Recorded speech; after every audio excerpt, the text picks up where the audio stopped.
नमस्कार मित्रों, ज्ञान अड्डा के YouTube चैनल पर मैं देवेंद्र कुमार आपका हार्दिक स्वागत एवं हार्दिक अभिनंदन करता हूं। तो चलिए हाजिर हैं अपनी संविधान की नेक्स्ट क्लास को लेकर।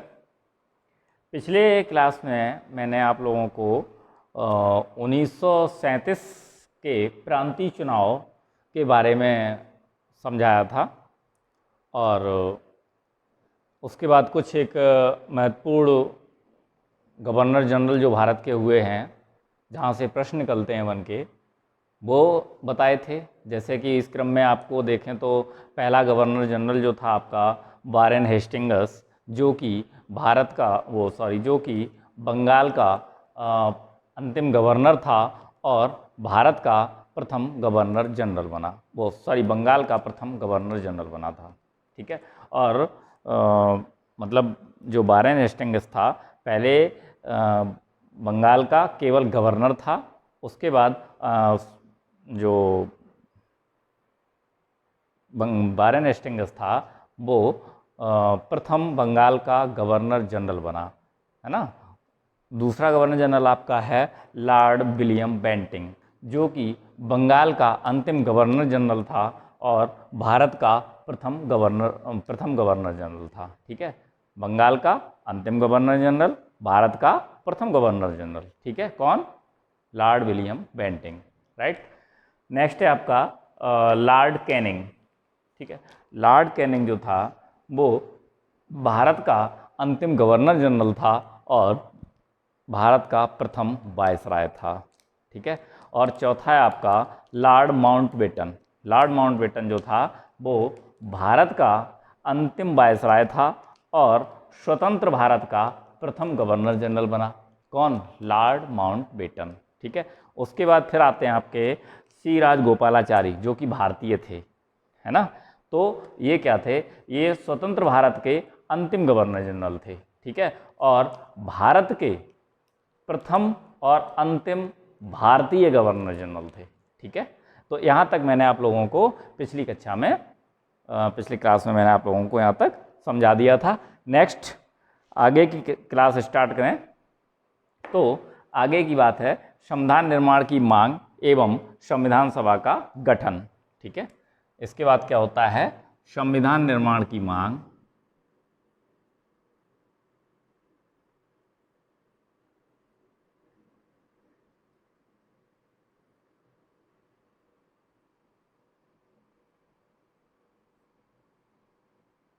एवं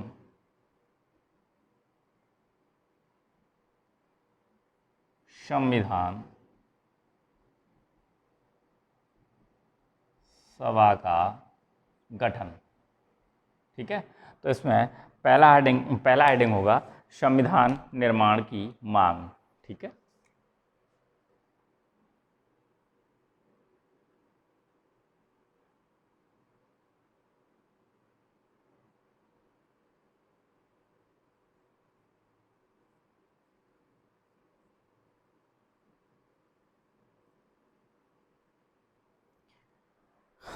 संविधान निर्माण की मांग। ठीक है। तो संविधान निर्माण की मांग जो थी वो सर्वप्रथम किसने की थी? यानी 1859 ईस्वी में संविधान निर्माण की मांग को सर्वप्रथम 1859 ईस्वी में स्वराज विधेयक के रूप में लाला लाजपत राय बाल गंगाधर तिलक ने मांगी थी, है ना। तो इसको लिखेंगे सर्वप्रथम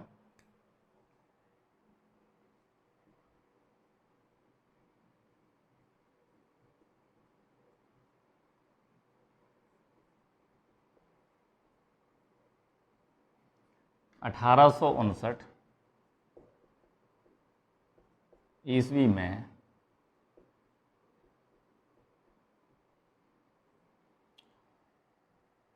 स्वराज्य विधेयक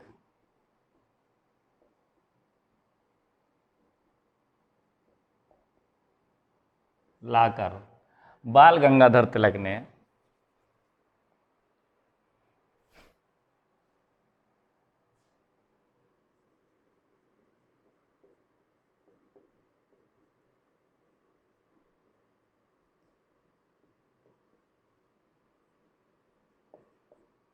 ने स्वराज की मांग की थी।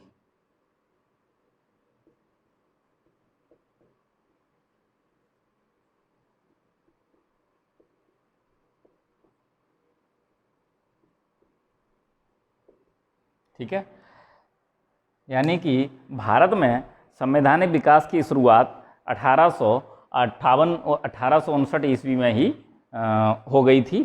ठीक है,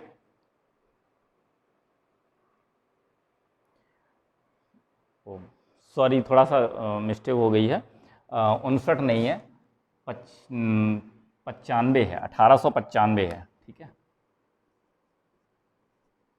1895 सर्वप्रथम 1895 ईस्वी में स्वराज विधेयक लाकर बाल गंगाधर तिलक ने स्वराज की मांग करी थी। यानी कि कह सकते हैं कि भारत का संवैधानिक विकास की शुरुआत कहाँ से हुई है? 1895 ईस्वी से। ठीक है, इसके बाद दूसरा जो विधेयक आया था 1916 में आया था। कौन सा आया था? नंबर 2,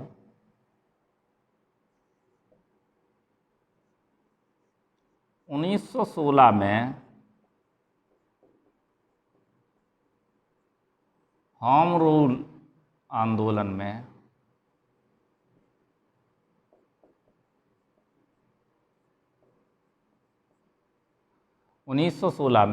होम रूल लीग आंदोलन में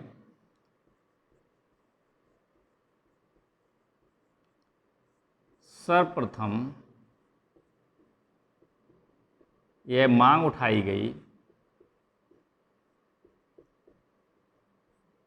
कि भारतीय प्रशासन में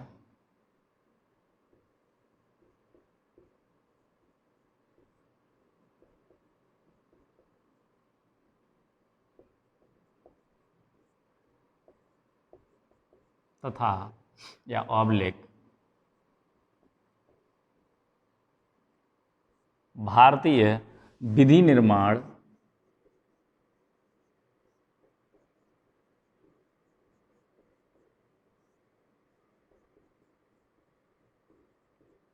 प्रक्रिया में भारतीयों की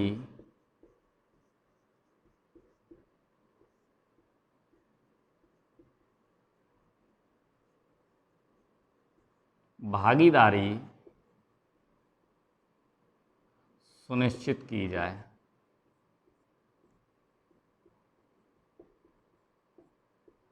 ठीक है, पहली मांग बाल गंगाधर तिलक ने किया था, स्वराज की मांग करी थी।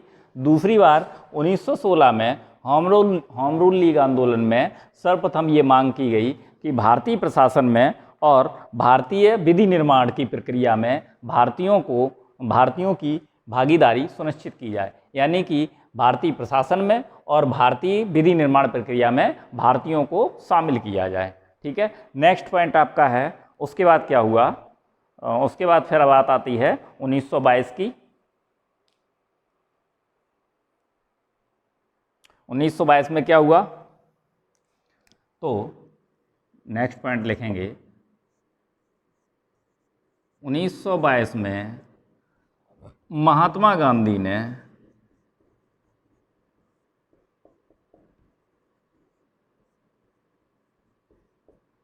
गांधी ने कहा कि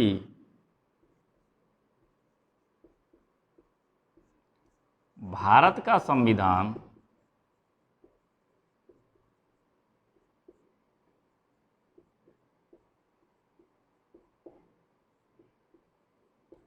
भारतीयों द्वारा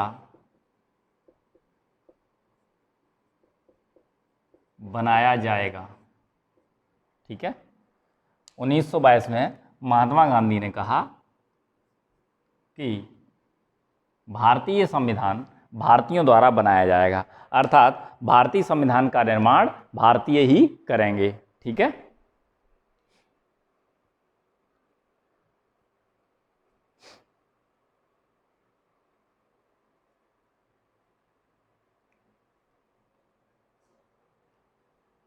इसमें लिख लो, अर्थात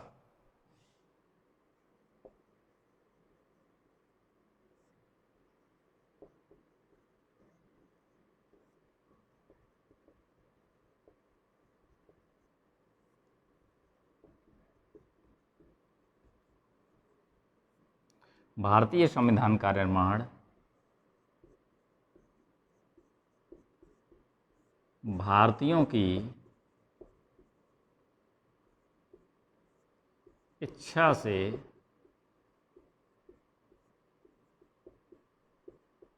किया जाएगा।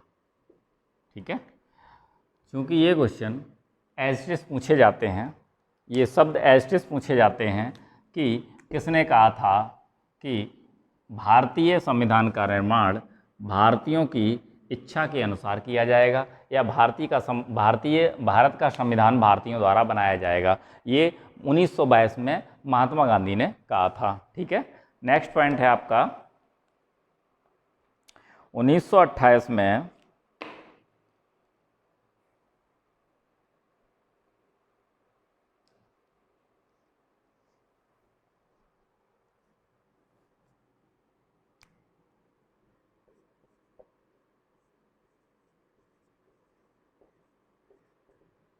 1928 में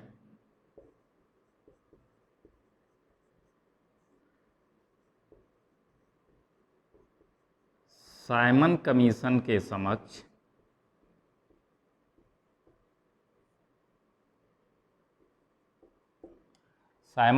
के समक्ष मोतीलाल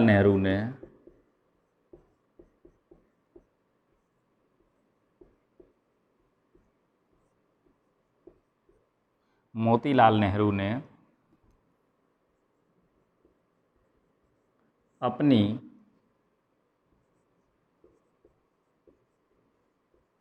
सात सूत्रीय मांग वाली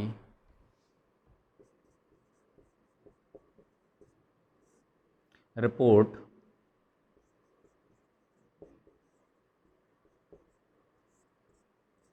प्रकाशित की, जिसमें मुख्य दो मांगें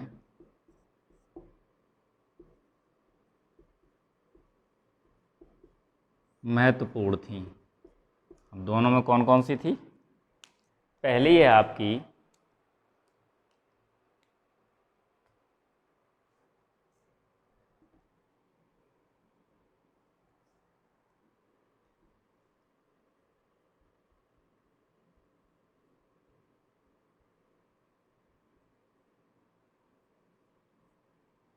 औपनिवेशिक सरकार,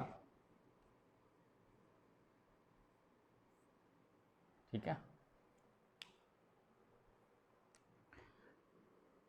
दूसरी है भारत में पूर्ण उत्तरदायी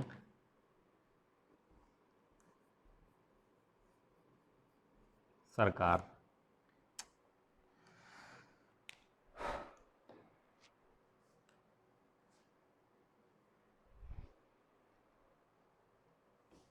चल नहीं रहा है।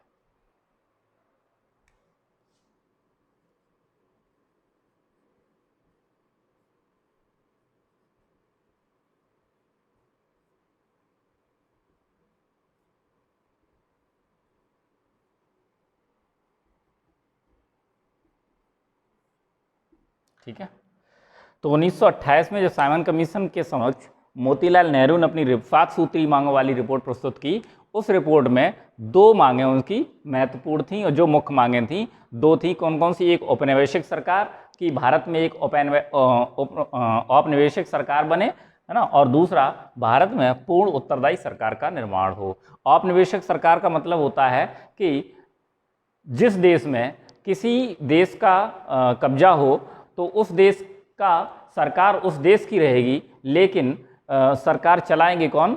उसी देश, इस देश के वासी। जैसे मान लो ब्रिटेन का कब्जा था हमारे भारत पे, तो औपनिवेशिक सरकार का मतलब ये हुआ कि सरकार ब्रिटेन की ही रहेगी, लेकिन इस सरकार को चलाएगा कौन? भारतीय चलाएंगे। यानी कि जिस देश में औपनिवेश बनाया गया है उसी देश के वासी, उसी देश के रहने वाले लोग सरकार को चलाएंगे, लेकिन सरकार पर रूल अदर देश का, यानी कि जिस देश का कब्जा है उसका रहेगा। ठीक है, तो ये थी औपनिवेशिक सरकार बनाने की बात करी थी मोतीलाल नेहरू ने, और भारत में एक पूर्ण उत्तरदायी सरकार का निर्माण की बात करी थी। ठीक है,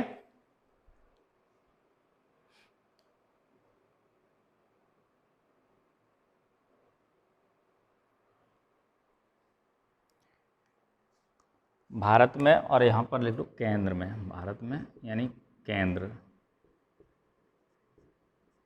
ठीक है, यानी केंद्र में पूर्ण उत्तरदायी सरकार। ठीक है,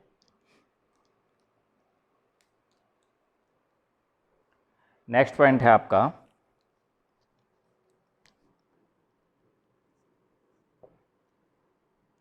1929 में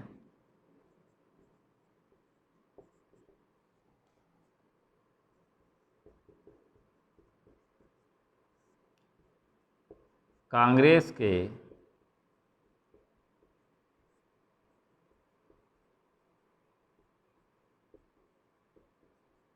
लाहौर अधिवेशन में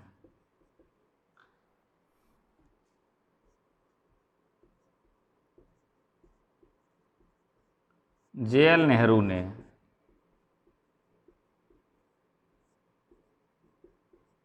पहली बार अध्यक्षता की तथा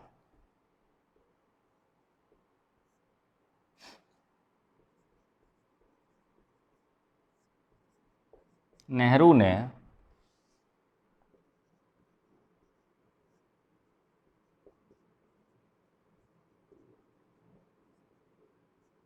इसी अधिवेशन में तथा नेहरू ने इसी अधिवेशन में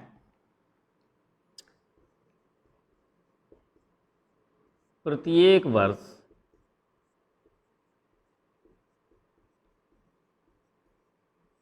26 जनवरी को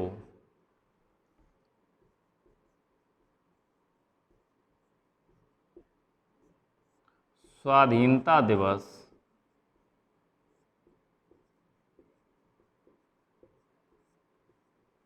मनाने की घोषणा की। ठीक है, 1929 में कांग्रेस के लाहौर अधिवेशन में जे.एल. नेहरू ने क्या किया? जे.एल. नेहरू ने पहली बार अध्यक्षता करी। ठीक है, जे.एल. नेहरू पहली बार अध्यक्ष बने कांग्रेस के, और इन्होंने इसी अधिवेशन में प्रत्येक वर्ष 26 जनवरी को स्वाधीनता दिवस मनाने की घोषणा की। ठीक है,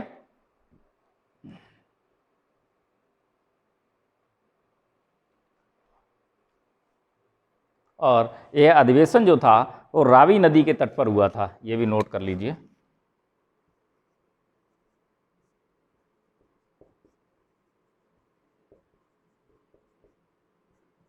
यह अधिवेशन रावी नदी के तट पर संपन्न हुआ।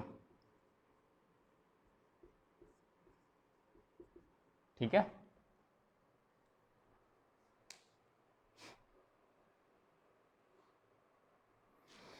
फिर क्या हुआ आगे 1934 में? नेक्स्ट पॉइंट है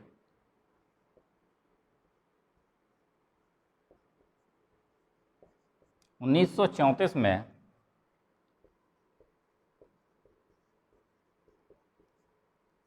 पहली बार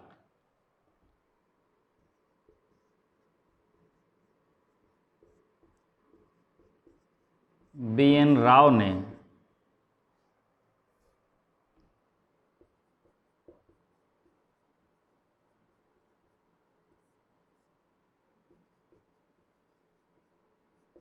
संविधान सभा का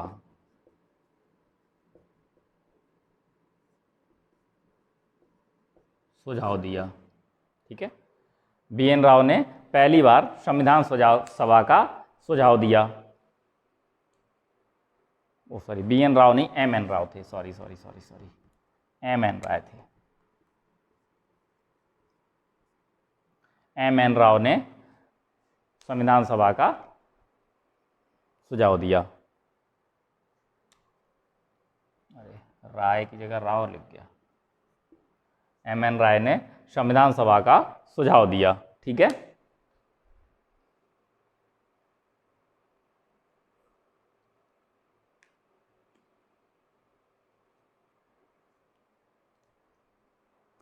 और नेक्स्ट पॉइंट इसी में लिख देंगे,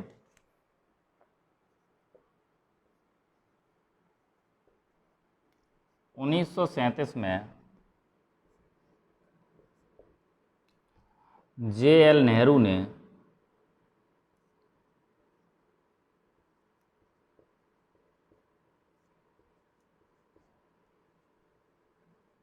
कहा कि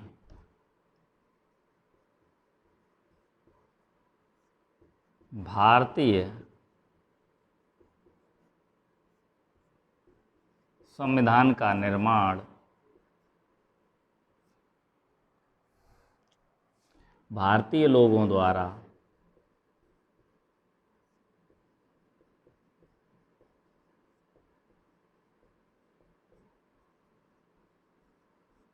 चुनी गई, भारतीय लोगों द्वारा चुनी गई संविधान सभा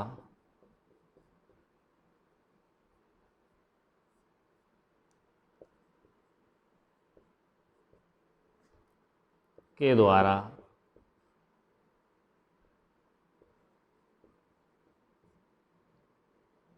किया जाएगा।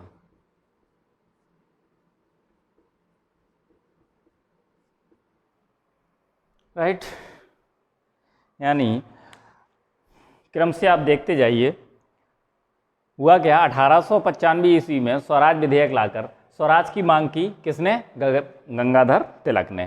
ठीक है, बाल गंगाधर तिलक ने स्वराज की मांग करी। ठीक है, 1916 में होम रूल लीग आंदोलन में ये मांग उठाई गई कि भारतीय प्रशासन में और भारतीय लोगों के लिए जो विधि निर्माण की प्रक्रिया है, जो भारतीय लोगों के लिए विधि का निर्माण किया जाता है, यानी कानून बनाए जाते हैं, उनमें भारतीयों की भागीदारी सुनिश्चित करी जाए, ये मांग हुई। उसके बाद 1916 के बाद फिर 1922 में महात्मा गांधी ने कहा कि भारत का जो संविधान होगा वो भारतीयों द्वारा ही बनाया जाएगा।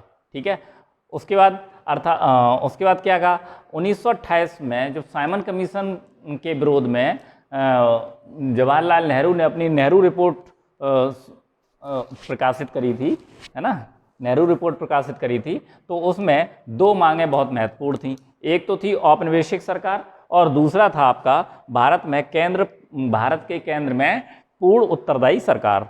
ठीक है, यानी कि जब ये दो बातें आई तो इसका मतलब हुआ कि हम लोग अपना खुद का शासन करेंगे। ठीक है, क्योंकि अभी तक रूल कौन कर रहा था, रूल ब्रिटिश कंपनी कर रही थी। ठीक है, उसके बाद फिर 1929 में कांग्रेस के लाहौर अधिवेशन में जे.एल. नेहरू ने पहली बार अध्यक्षता करी और नेहरू ने इसी अधिवेशन में प्रत्येक वर्ष 26 जनवरी को स्वाधीनता दिवस मनाने की घोषणा करी, और यह अधिवेशन कहाँ हुआ था, रावी नदी के तट पर हुआ था। ठीक है, छठवां नेक्स्ट पॉइंट है, 1929 के बाद फिर 1934 में पहली बार एम.एन. राय ने संविधान सभा का सुझाव दिया। ठीक है, ये क्वेश्चन एसटीएस पूछे जाते हैं, इसलिए मैंने आप लोगों को लिखवाए हैं। ठीक है, इन्हें याद रखना बहुत ज़रूरी है। ठीक है, और फिर 1937 में जे.एल. नेहरू ने कहा कि भारतीय संविधान का निर्माण भारतीय लोगों द्वारा चुनी गई संविधान सभा के द्वारा किया जाएगा। ठीक है, यहाँ तक नोट कर लिया, आगे चलें।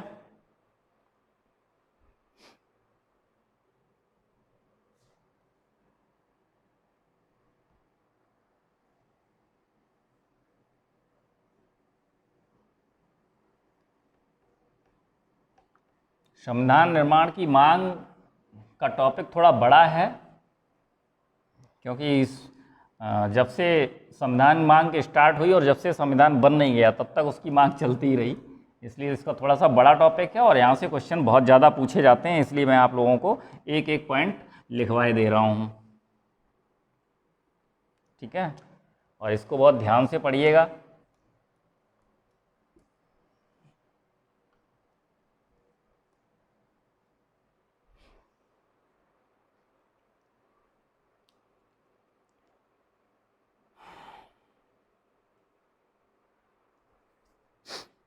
ठीक, नेक्स्ट पॉइंट है आपका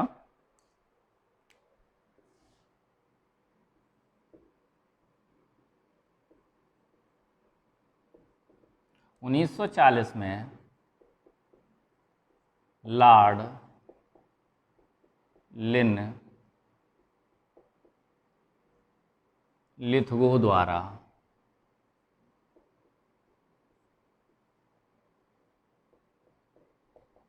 8 अगस्त 1940 को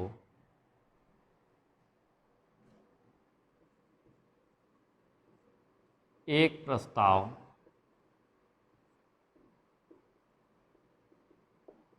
पेश किया गया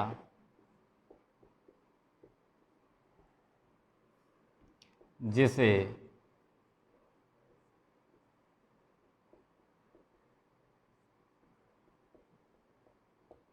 अगस्त प्रस्ताव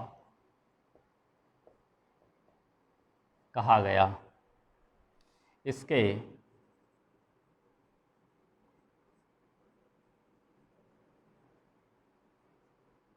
प्रावधान निम्नलिखित थे।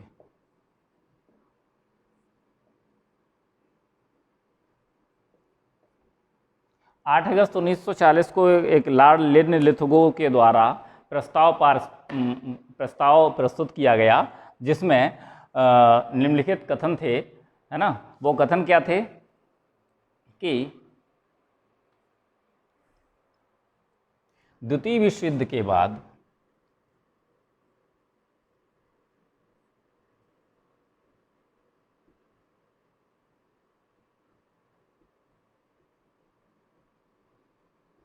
भारत में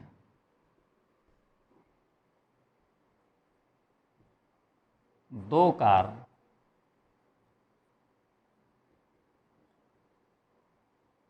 किए जाएंगे। कौन कौन से दो कार्य किए जाएंगे भाई, इनकी भी सुन लेते हैं। तो पहला कार्य जो किया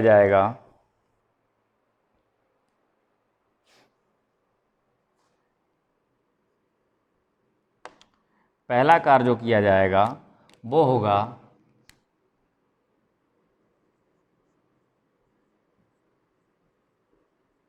भारत के लिए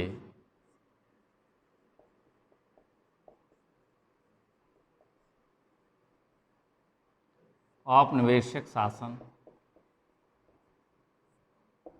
ठीक है। और दूसरा जो कार्य किया जाएगा भारत के लिए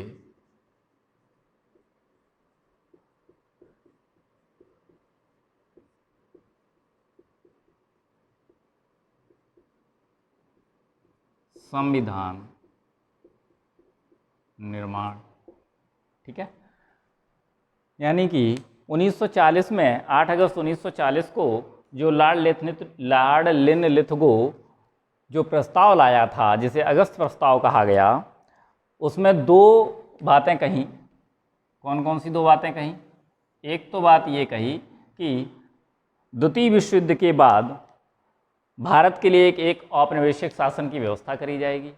दूसरी बात कही कि भारत के लिए एक संविधान का निर्माण किया जाएगा, ठीक है।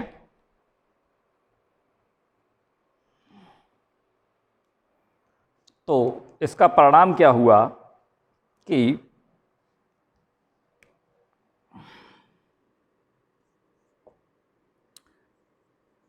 अगस्त प्रस्ताव को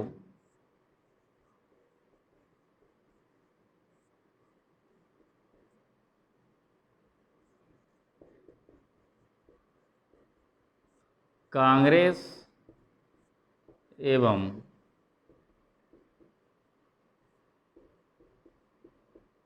मुस्लिम लीग ने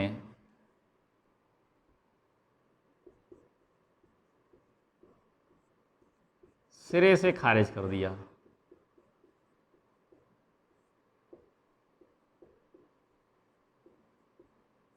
ठीक है। और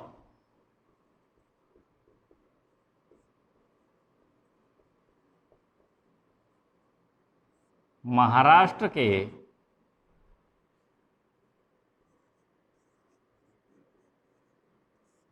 पवनार आश्रम से, महाराष्ट्र में एक पवनार जगह है, ठीक है, तो महाराष्ट्र के पवनार आश्रम से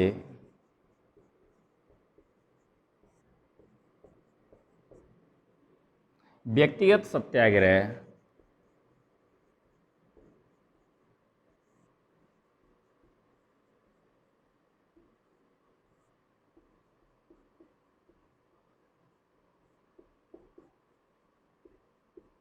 प्रारंभ किया गया, ठीक है, व्यक्तिगत सत्याग्रह प्रारंभ किया गया।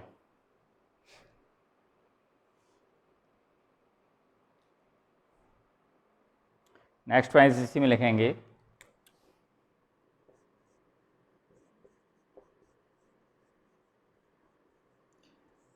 व्यक्तिगत सत्याग्रह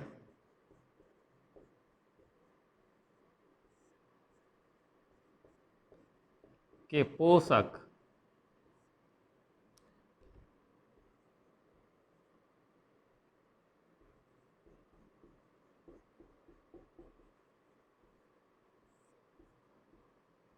महात्मा गांधी थे, ठीक है। नेक्स्ट इसी में लिखेंगे,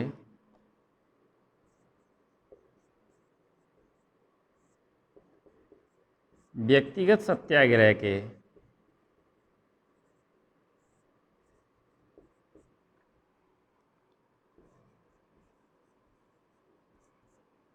प्रथम सत्याग्रही, व्यक्तिगत सत्याग्रह के प्रथम सत्याग्रही विनोबा भावे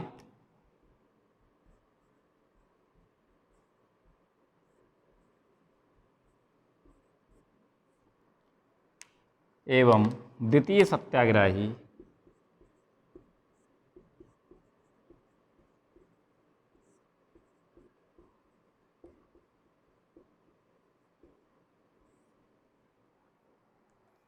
JL नेहरू थे,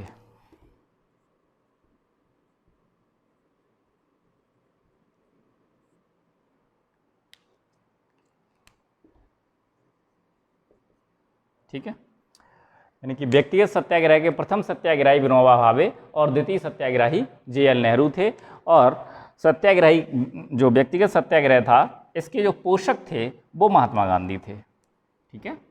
ये ध्यान रखना बहुत इम्पोर्टेंट बात है, व्यक्तिगत सत्याग्रह के पोषक महात्मा गांधी थे, ठीक है।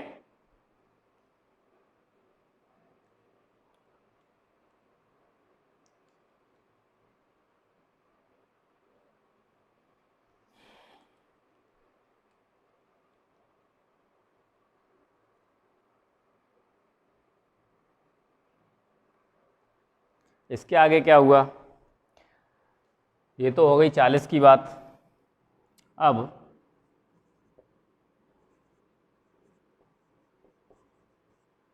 23 मार्च 1942 को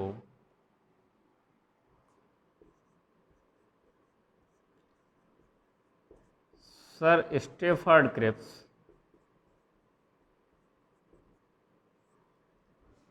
ने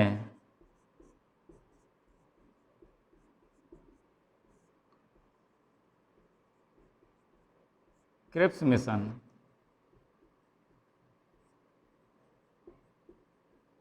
भारत भेजा, जिसके अध्यक्ष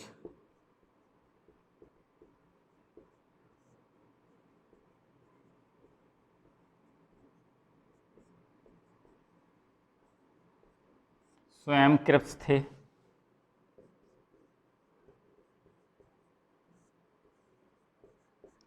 और इन्होंने जो प्रस्ताव भेजा क्रिप्स मिशन में, और जो प्रस्ताव भेजा था उसमें भी कुछ खास नहीं था,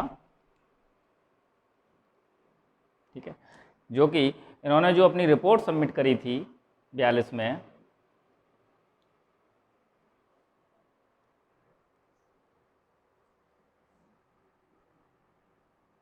नेक्स्ट पॉइंट लिखेंगे,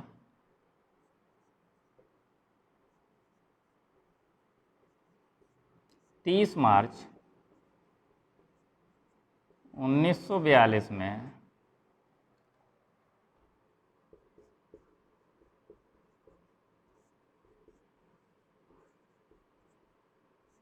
किस मिशन ने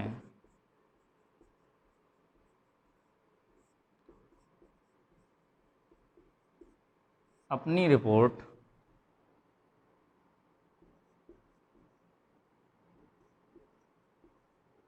सबमिट की?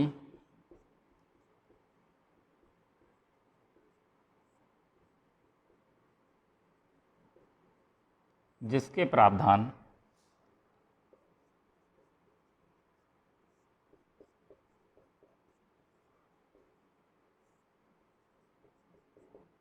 निम्नलिखित हैं। नोट कर लीजिए इतना, क्योंकि प्रावधान इतने में आ नहीं पाएंगे। ऊपर लिखते हैं साफ करके।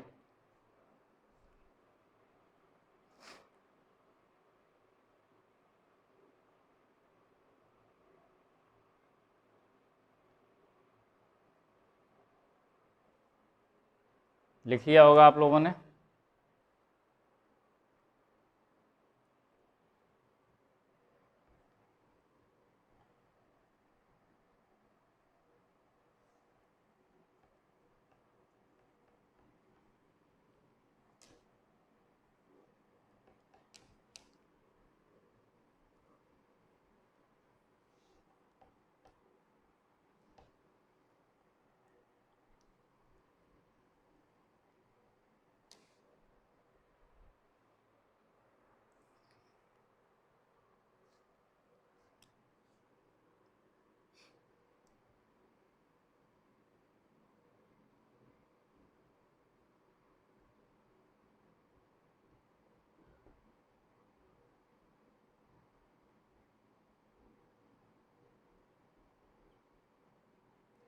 क्रिप्स मिशन के प्रावधान नंबर 1,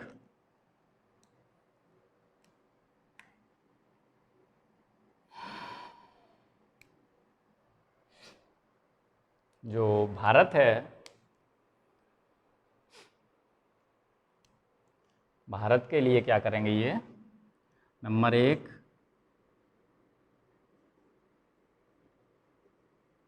द्वितीय विश्व युद्ध के बाद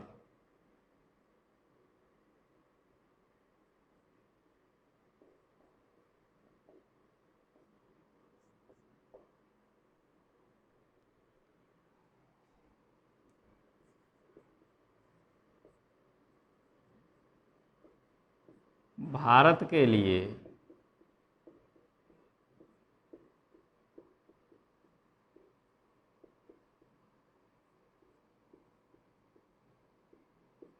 संविधान सभा का गठन किया जाएगा।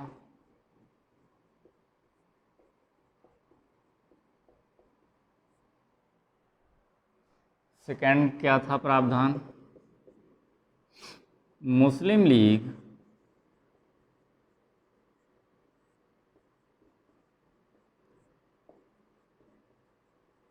माने या ना माने, ठीक है, अर्थात शामिल हो या ना हो,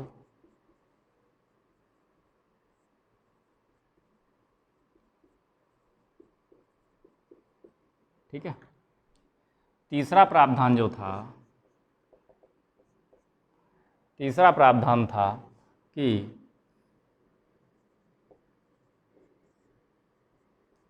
देशी रियासतें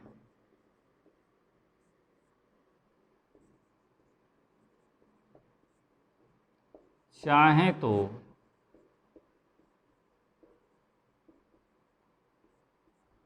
संविधान सभा में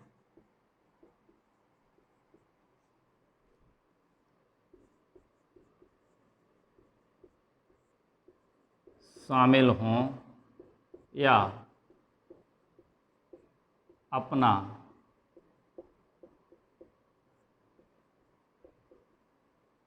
अलग संविधान का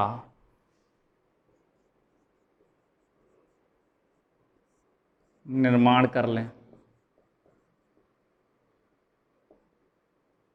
ठीक है। चौथा प्रावधान जो था कि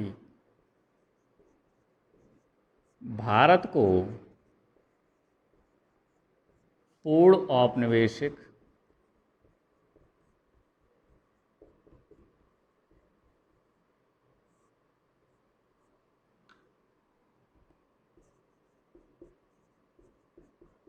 का दर्जा दिया जाएगा।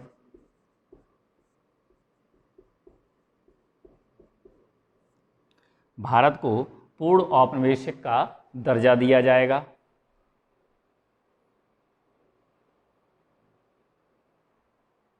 और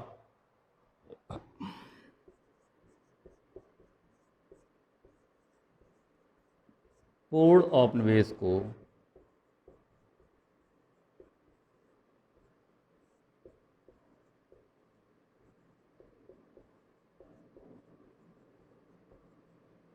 डोमेनियन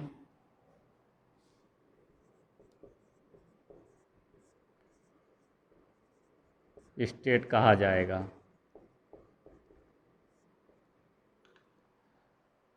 तो जो 1942 का क्रिप्स मिशन था, यानी कि 30 मार्च 1942 को जो क्रिप्स मिशन ने अपनी रिपोर्ट सबमिट करी थी, तो उसके प्रावधान 4 मुख्य थे। पहला था द्वितीय विश्व युद्ध के बाद भारत के लिए संविधान सभा का गठन किया जाएगा। दूसरा था मुस्लिम लीग माने या ना माने, शामिल हो या ना हो, फिर भी संविधान सभा का गठन होगा। तीसरी बात ये थी देशी रियासतें चाहें तो संविधान सभा में शामिल हों या अपना अलग संविधान का निर्माण कर लें। चौथी बात ये थी कि भारत को पूर्ण औपनिवेशिक का दर्जा दिया जाएगा, अर्थात जो भारत है हमारा वो पूर्णतः डोमेनियन स्टेट कहलाएगा। इन प्रावधानों को सभी ने, चाहे वो मुस्लिम लीग हो, चाहे देशी रास्ते हों, चाहे वो आपकी कांग्रेस हो, कि सभी ने एक मत से अस्वीकार कर दिया, यानी एक मत से इसे रिजेक्ट कर दिया था। ठीक है, और इसके बारे में कुछ वक्तव्य भी दिए थे। ठीक है, तो इसको लिखेंगे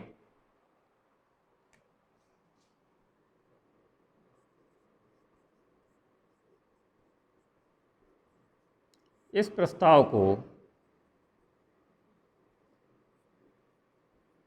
सभी ने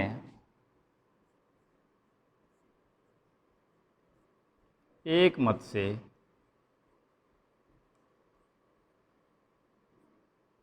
अस्वीकार कर दिया और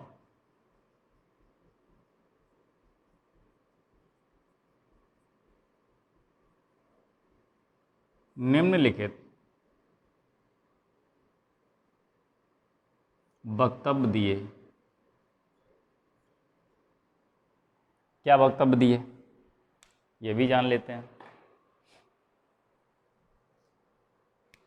पहली प्रतिक्रिया गांधी जी की आई।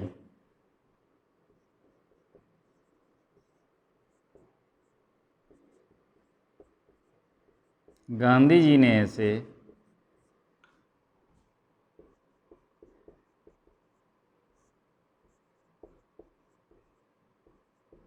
पोस्ट डेटेड चेक कहा।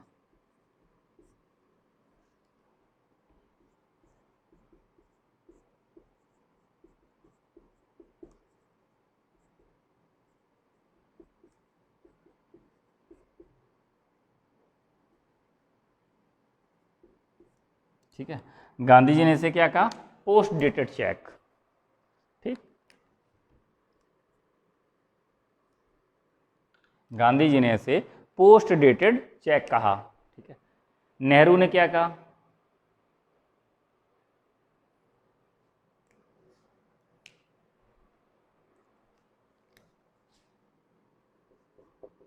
दूसरा वक्तव्य नेहरू जी का आया।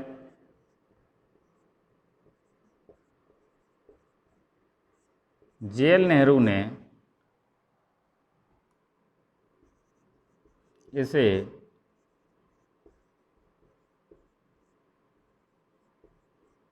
डूबते हुए बैंक का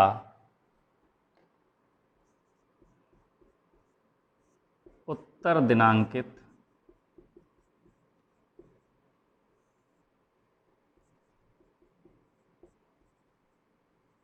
चेक कहा। ठीक है, नेहरू जी ने इसे क्या कहा? डूबते हुए बैंक का उत्तर दिनांकित चेक।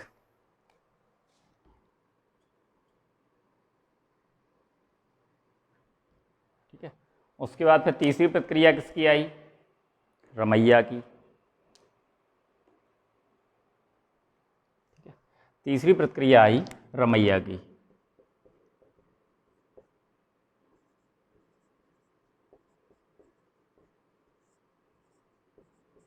रमैया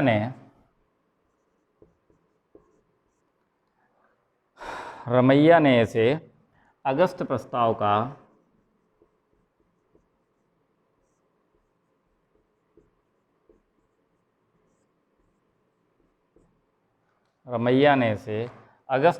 का रूपांतरित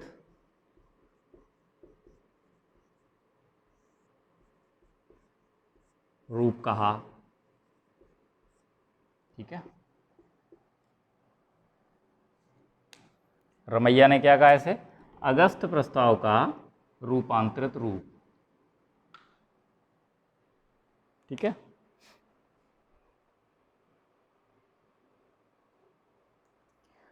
इसके बाद क्या हुआ? क्रिप्स प्रस्ताव के विरोध में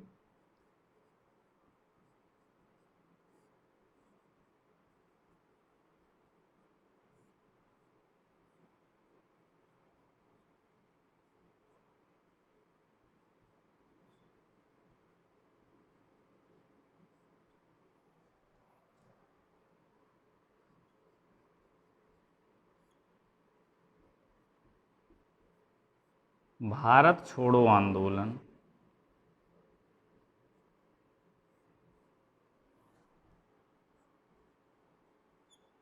1942 प्रारंभ किया गया। ठीक है, तो क्रिप्स प्रस्ताव या क्रिप्स मिशन के विरोध में क्या हुआ? भारत छोड़ो आंदोलन 1942 प्रारंभ कर दिया गया। ठीक है, तो आज यहीं तक।